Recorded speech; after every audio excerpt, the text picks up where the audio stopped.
done so already, please silence your cell phones. And now, ladies and gentlemen, it is with great delight and deep gratitude that I present to you Coach Bob Ladouceur.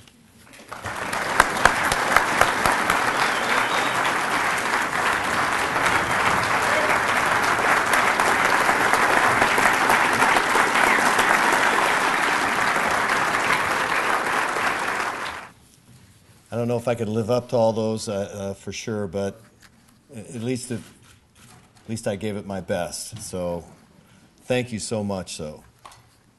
And thank everyone else for coming today. I really appreciate the turnout. I didn't anticipate a turnout like this, but thank you for your time and for this, at least listening to this transition that will take place for De La Salle. I'd like to start off by thanking those responsible for my 34-year journey and football coach at this school. First, I want to thank the Brothers of the Christian Schools who hired me at the age of 24 to be a teacher and coach at this outstanding school. I especially want to thank Principal Brother Robert Wickman and President Mark DeMarco for their outstanding vision, leadership, and unparalleled stewardship of De La Salle High School. They've been the two best administrators that I ever worked for at this school, and they're amazing about how they go about their business and conducting our school in a real positive and righteous direction. Throughout my career, I've often heard that I coached with an unfair advantage, and that is true. My advantage is working at a school that is grounded in the philosophy and tradition of its founder, St. John Baptist de La Salle. The most important aspect of this tradition is the understanding that every student must take personal responsibility for building community, both inside and outside the school.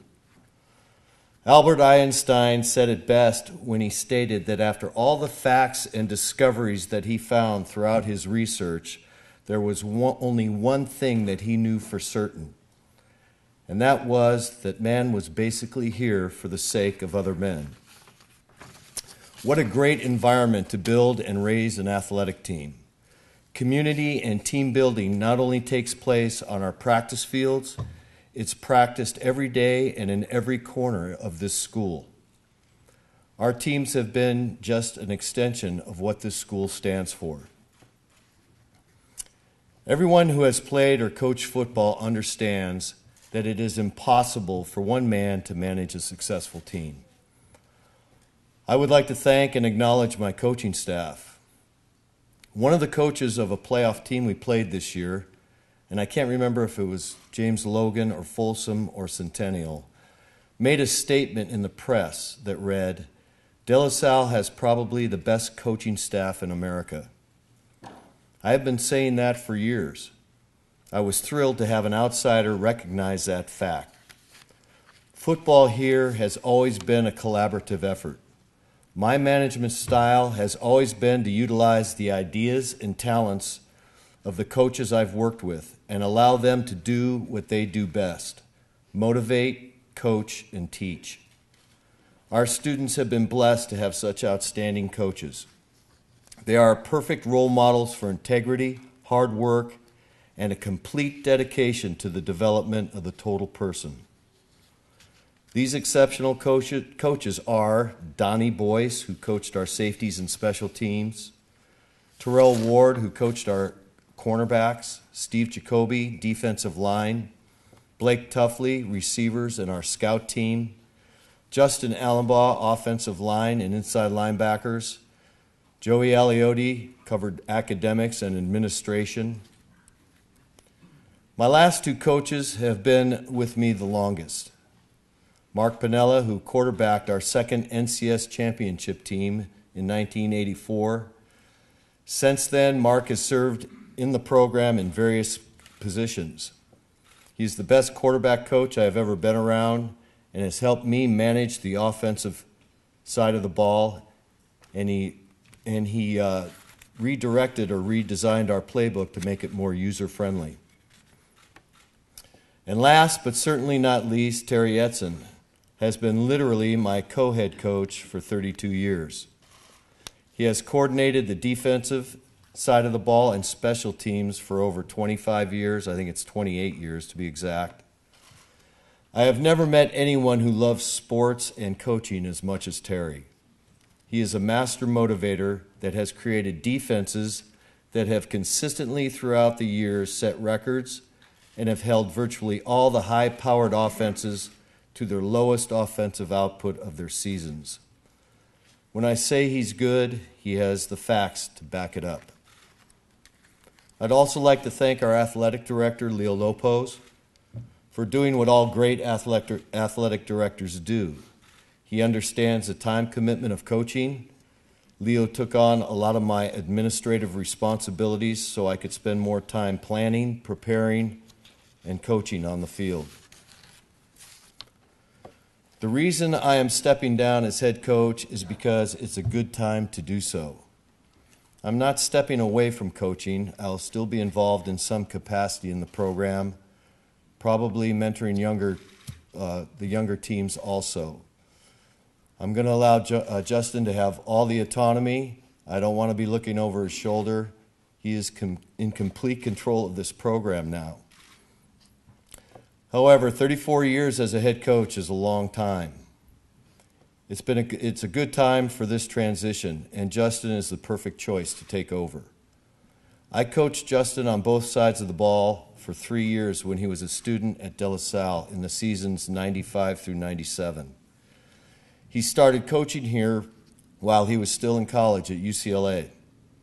Right then I knew he was destined to be a teacher and coach, and I pushed him in that direction. My intuition about Justin has been correct. He is a gifted and outstanding coach. He has built on the foundation he received as a player and has surpassed my knowledge as to what takes place on the field, especially on defense. His greatest strength is his ability to recognize game-time breakdowns and make on-the-spot adjustments. He's got a great eye for the field as the game unfolds. He prepares the players well in the off-season, and the kids love working for him. The program is in good and capable hands. There's going to be great days ahead for De La Salle football. Finally, and most important, I'd like to thank all the athletes that have played in the football program over my tenure. It was their hard work and dedication that inspired me to turn around and work just as hard for them. They are the ones that made it so much more than just football. To witness their growth as individuals and strength of team surpassed my wildest dreams. It was everything that any coach could ever hope for, and I will be forever grateful to them for their participation and the relationships I have developed with them. And I want to thank all of you here, especially the media, that covered our teams over the years. Because what you have chronicled is high school student athletes at their finest. It is everything that is positive about sport.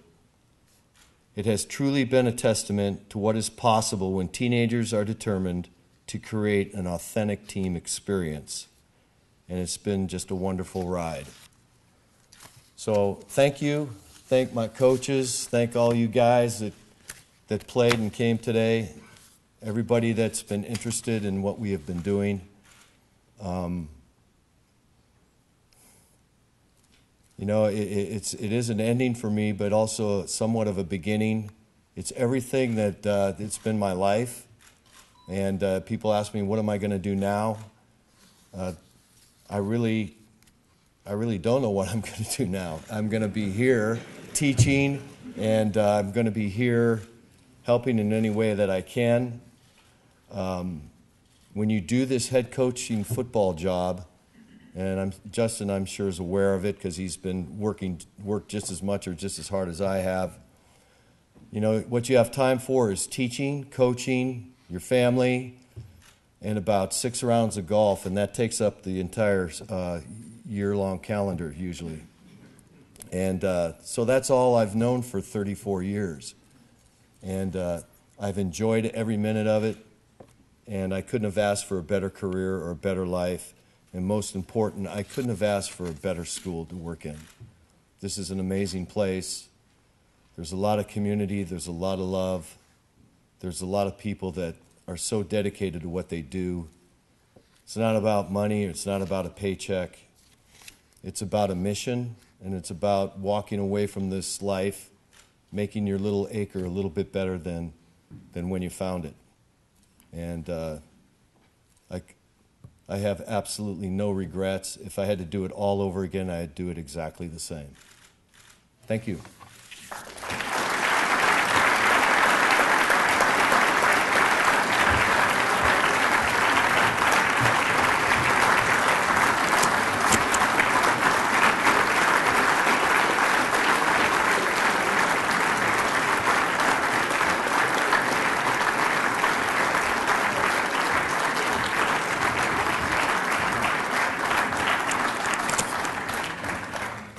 Okay, thank you, Coach.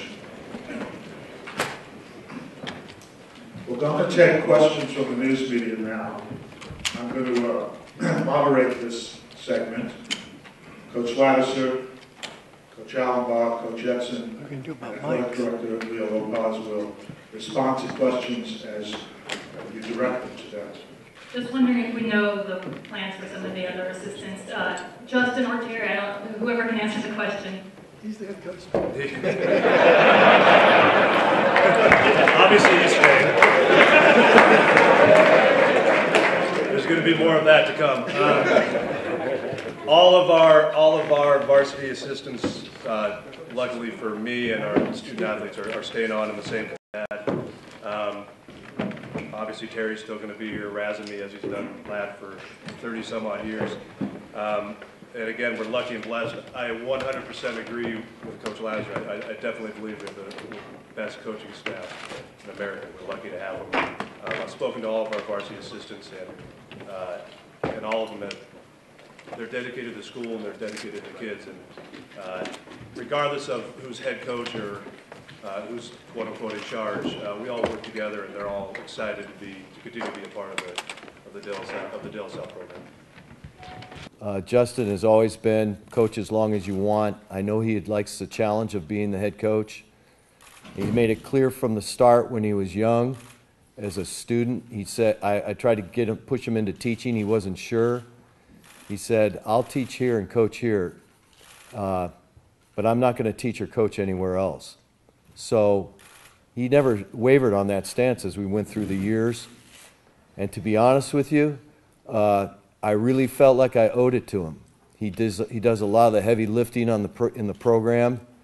He took on a tremendous amount of responsibility and a lot of responsibility off my shoulders, and he just grew tremendously as a coach as to what he sees and what he does in the practice field and during games. And I'd be crazy not to.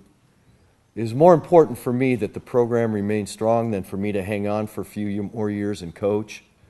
And I was kind of getting tired too, and I just didn't think it was fair to him to be basically doing most of the work and not be the head coach. And I kind of feel like I twisted his arm a little bit to be here, but once he got here, he was totally in.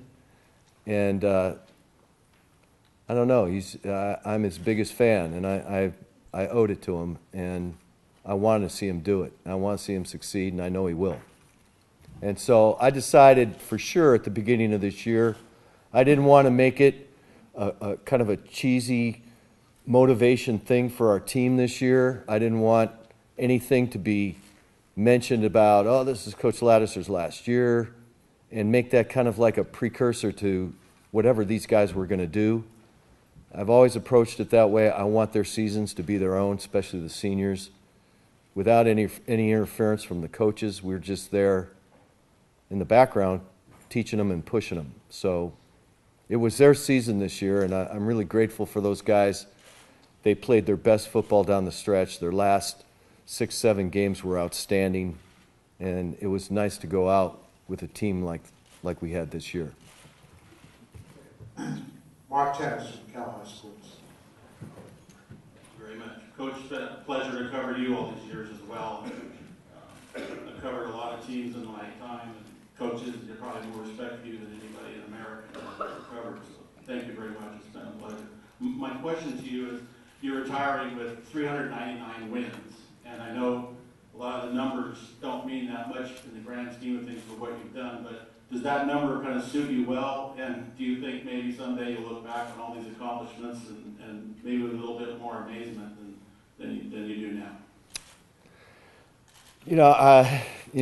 I think most the guys, my coaches too, are like, hey, what about going for 400 wins and stuff like that? And I'm like, no, how would I do that? I mean, when people have asked me about my coaching record in the past, how many wins I've accumulated and things like that, I truly had to really think hard to find the correct number. I knew around where it was, so I never really kept track of it that close.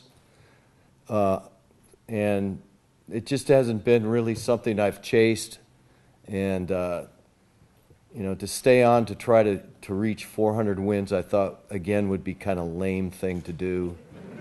I've never done that or thought that, or it's not. I think, what difference does one more win make? It really doesn't make that big a difference. So I understand the number has some kind of weirdness to it, but maybe way down the road they'll think I died in mid-season or something like that. So.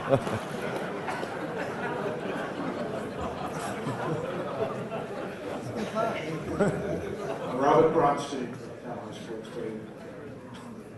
Coach, first of all, I want to thank you for your kindness and generosity to me and my careers over the years. I really appreciate it. No other coach has seen the kind of success in high school football that you have seen, but there are a lot of football coaches out there that work hard every day and will never see this kind of response when they retire. What would you say to them to keep them enthusiastic about coaching high school football? Wow, that's a hard question to answer, because I think what we do here is really hard to articulate sometimes, and it's really hard to translate into another program. I just think that it's such a combination of many things that we have going here, and it starts with our teachers, it starts with our administration, it starts with what it really boils down to is an accountability of our athletes. And all our athletes know that we have, and I have, and I see Chris Crespi out there. He was a captain of my second team right in the front row. You got to ask those guys. I have throughout my career been brutally honest with all of them about their talents, about what I think they're capable of, what I see their potential to be, and I do that on an individual basis. And I don't know. I think all our coaches are that way.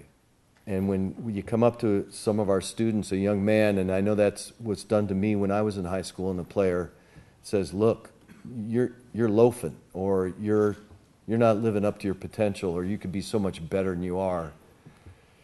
It kind of rings. It hits a lot of kids to the core, and I really hand it to my coaches and myself for doing that. I mean, I think only positive growth can happen when kids and all of us take a real hard look at ourselves and ask ourselves the really tough questions. Am I really giving it my best? Am I cutting corners? Can I be better than I am? And usually that answer always comes back, of course. And we just kind of try to hold a mirror up to our athletes and let them see themselves. And we hopefully we're that mirror for them. And I worked with these guys for a long time. They're pretty good at that. Chase Basin from Sports Stars magazine. Echoing what everybody said so far, it's been a pleasure to cover you and to cover the whole staff. And my question will actually for Terry. I would imagine it's a very emotional day for you a little bit too, as Coach Ladd's right-hand man for so long. What are some of the emotions that have kind of come to you as you're sitting here and have thought about this as it's come to pass?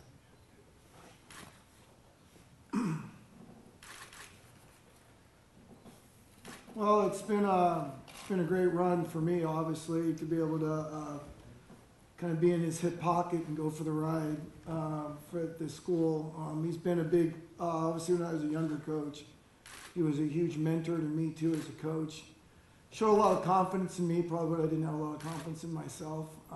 So that was a big part of my beginning, just as a teacher, as a coach here. He was a huge influence on me, and obviously, as we've gone along, we've become great friends. But I think this is the best decision for him at this time, and we kind of, like I said, we've been talking about it for a while. And for me, regardless of our relationship, I think what's important for me is to see him. This program has put a lot of stress on him. He doesn't like to talk about it that much, but I've seen him wear him out a little bit. And it's kind of funny, he said he played 6 rounds of golf. He hasn't played 6 rounds of golf in about 10 years, so that's not true. I just really, for himself, he talked about a new beginning, and I understand what he means by that. And I was just, as hard as it's going to be for the school, I think, and for the program, obviously we're going to miss him, but I think ultimately it's the best thing for him. And since he's such a good friend of mine, I felt that was the best decision for him, and I support it 100%. And John Sasaki from Channel 2 News. Coach Ladouceur, with 151 game win streak, you doubled the previous record, more than doubled the previous record, and that's just part of what you've accomplished. My question is, can you name some of the high points of your career, and can you also add some of the low points, if you would? Well, the high points of the career, was what I mentioned, is all the relationships that I have developed with my coaches. The coaches that I worked with are my best friends. And a lot of the players that played for me have become very close friends of mine, too. So that's probably the highlight.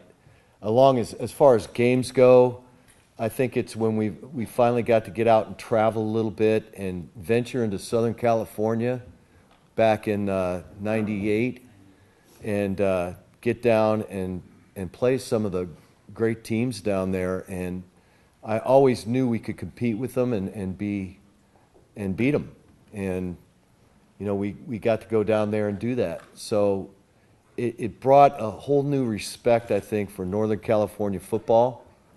Whereas prior to that, I think Southern California football really felt that they could just trounce anybody that's north of Bakersfield.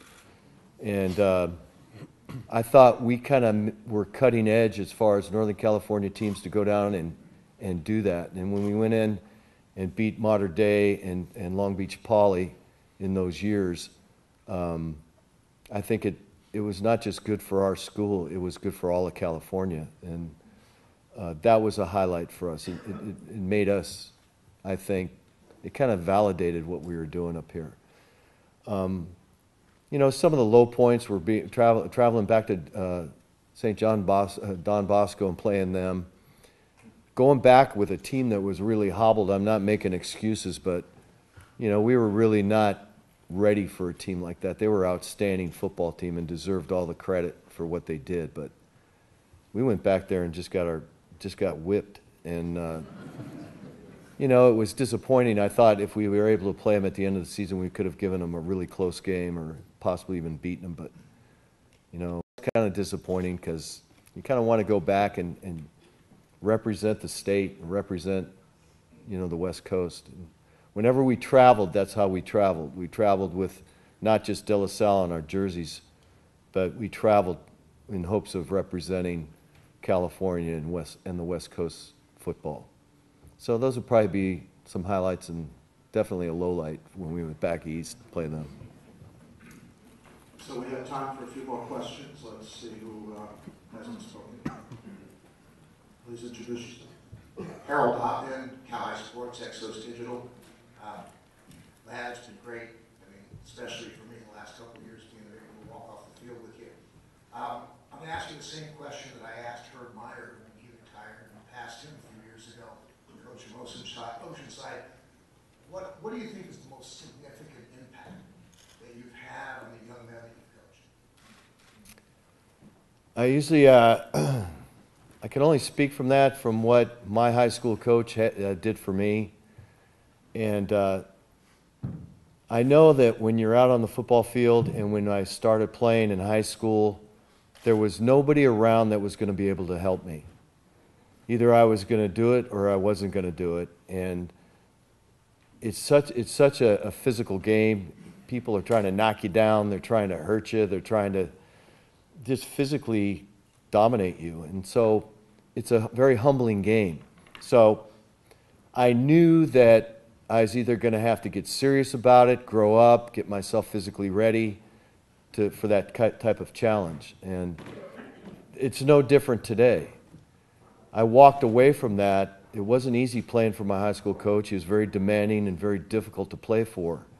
And but I walked away from it feeling so much better about myself and confident. And I thought, if I could go through that, I could go through a lot of things and endure a lot of things and make that transition from football field to real life. And I was just hoping that that's what our players got out of it too. We were demanding, we were hard. Playing for us is difficult. It's a tremendous amount of work. It's not easy. We know that. But the end of it all is they'll emerge as stronger, more confident, and whatever endeavor they get into, they'll know that they can put their nose to the grindstone and succeed in a lot of things. So that's what the ultimate goal is through playing through this program. Tomas Roman from Channel 7 News. Justin, a question for you. How big are those shoes to fill, and what are your plans for this coming season? That was nice.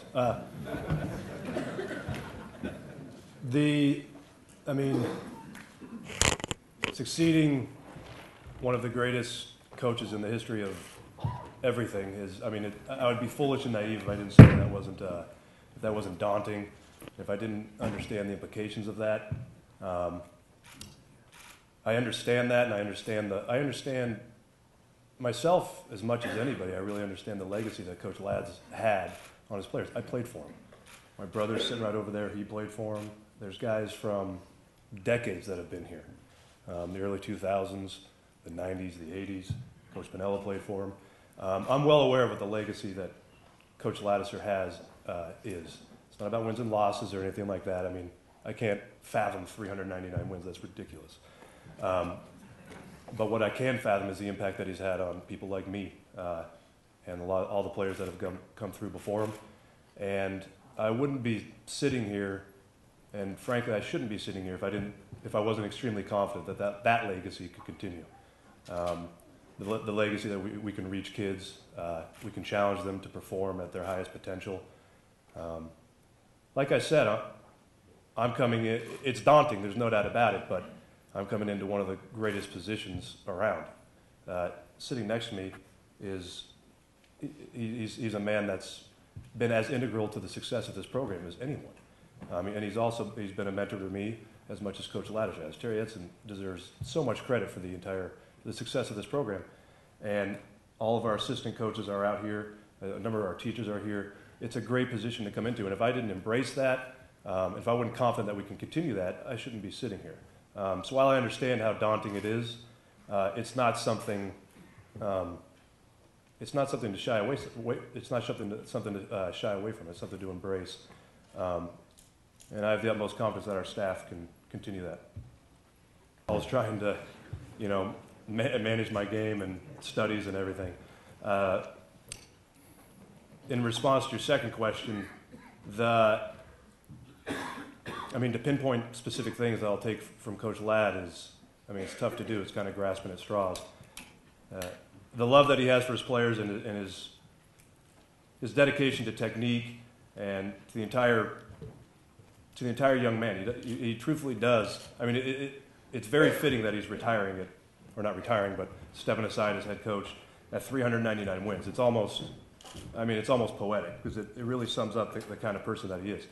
He cares about kids, and he cares about working with them, and he cares about challenging them, making them accountable.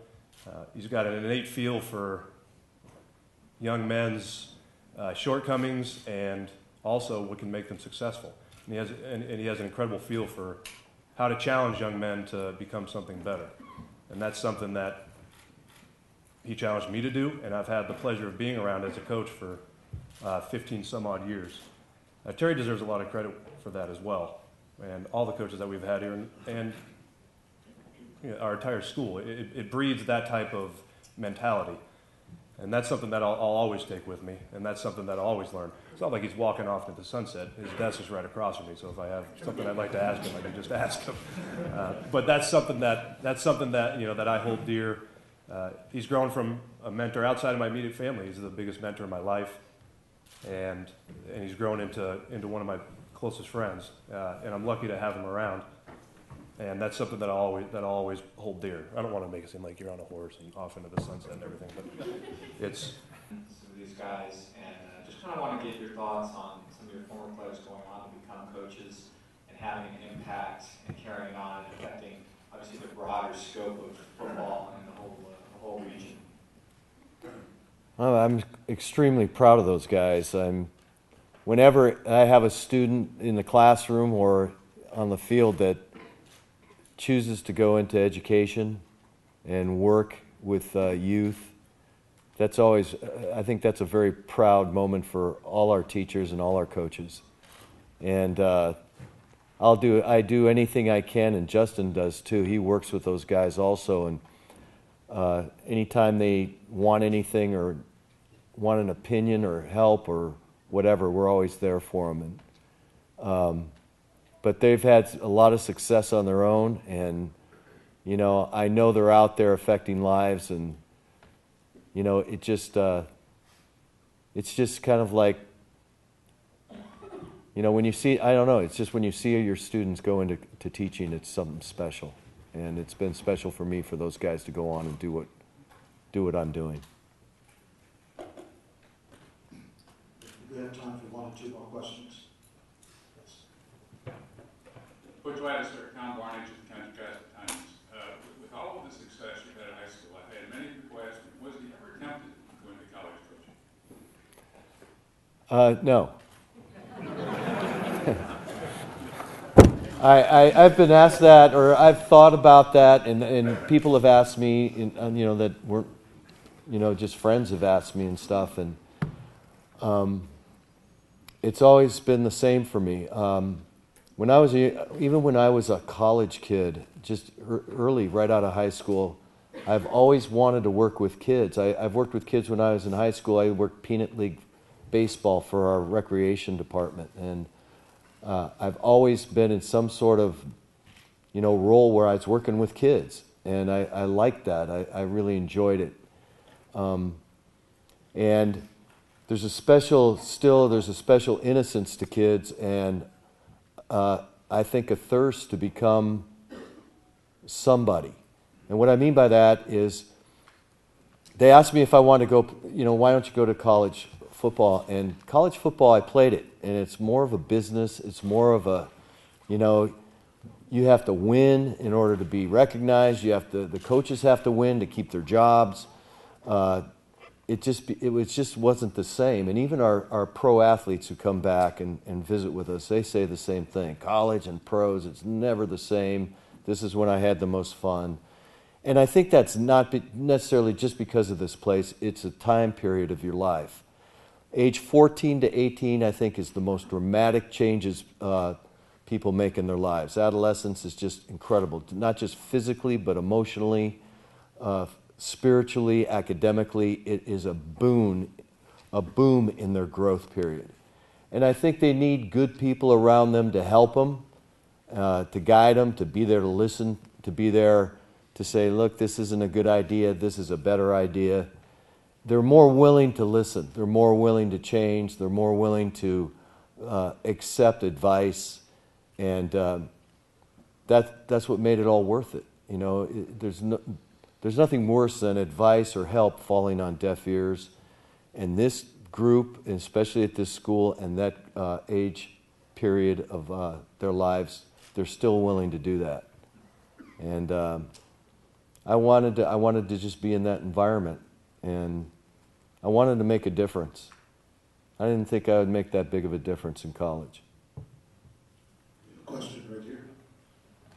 As Richardson, Comcast Sportsnet. First, I want to thank you guys. We have probably done 30 to 50 games, I've lost count, that I've produced for Daily Salle, and you guys have always been the best, and we love coming back here, so thank you.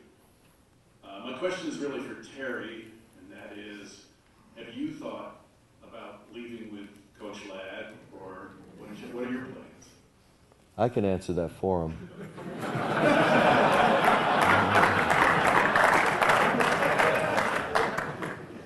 When I talk about dropping dead on the football field, that is what Terry is going to do.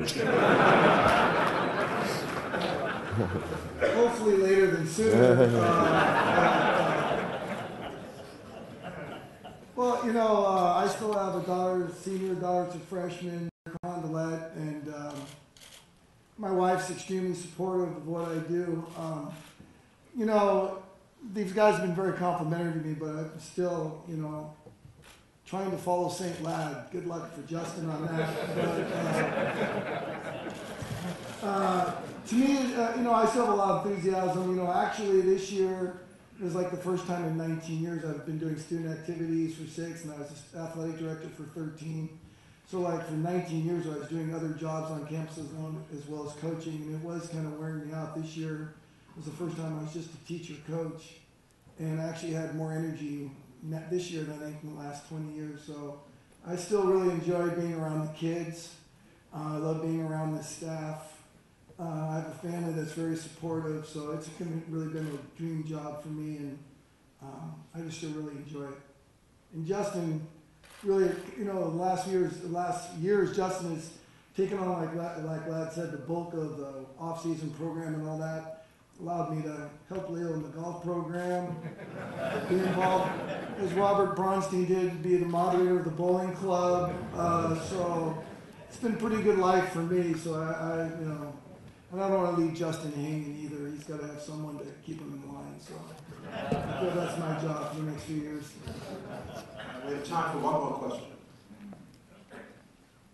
Anyone from the Artie James from Napa Valley. Thank you, brother. This year, the CIF instituted a regional playoff game in addition to the North Coast section playoff games and the state championship game. How much of a toll did that take on the staff, the players, playing a 16-game season? I mean, philosophically, do you agree with this? Is it a good idea, a bad idea? Does it take a heavy toll on you, Coach Ladouceur, and your staff, you know, having to play a 16-game season this year? No, and I'll tell you what I tell our kids, and I told them before we played the last game and the last 2 games, probably the last 3 or 4 games. We train them to be able to make it through the long haul. We train them to be state champions, and that training starts. Well, it's going to start Wednesday, and Sullivan's got to start.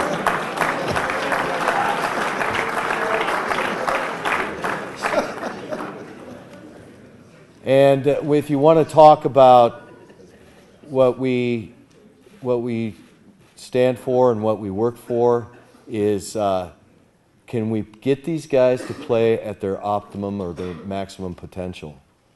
And what surprises me every year and what's been a joy for me is you'd be shocked at what 16, 17, 18-year-old kids are capable of doing. And I mean that in a very positive way. And see the growth of those guys emotionally, dedication-wise, responsibility-wise. When you put a task like that in front of them and say, we're playing for the state championship and it's going to start Wednesday, and see them respond, they're usually down the stretch, they're ready for it. And they're welcoming it and they're anxious for it.